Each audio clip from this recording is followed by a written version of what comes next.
De voir le film à la Cinémathèque, l'Hôtel du Parc, en deux volets, qui est censé se dérouler en 53, mais qui a été réalisé en 92, je crois.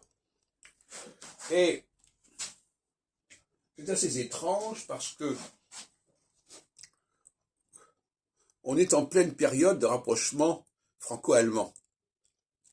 Il y a eu déjà des tentatives en 51 et en 54, c'est la constitution de la CECA, la Communauté européenne charbon-acier, et en 57, le traité de Rome. Donc, ça tombe assez mal, finalement, ce film.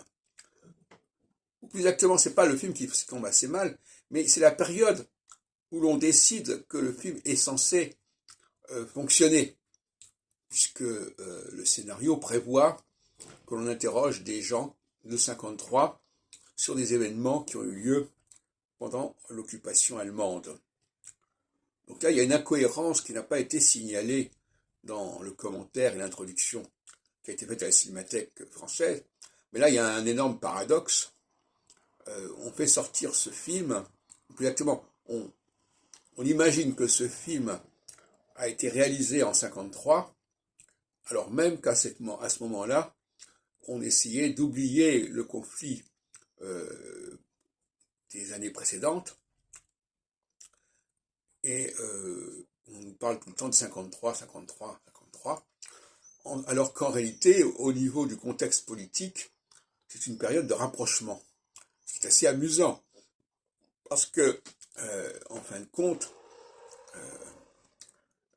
c'est à la fois amusant et cohérent, puisqu'en effet, en 53, on est dans une politique de rapprochement, tout comme en 40-42. Alors, je ne reviens pas sur des considérations astrologiques, mais enfin, on est dans les deux cas en phase équinoxiale. Enfin, en l'occurrence, là, ils ne savaient pas ce que les producteurs ont réalisé, ils ne savaient pas que ça correspondait à ce schéma-là. Mais en 92, on sait très bien ce qui s'est passé dans les années 50. Donc, placer l'action du film en 53, c'est quand même assez paradoxal, pour dire les choses comme elles sont.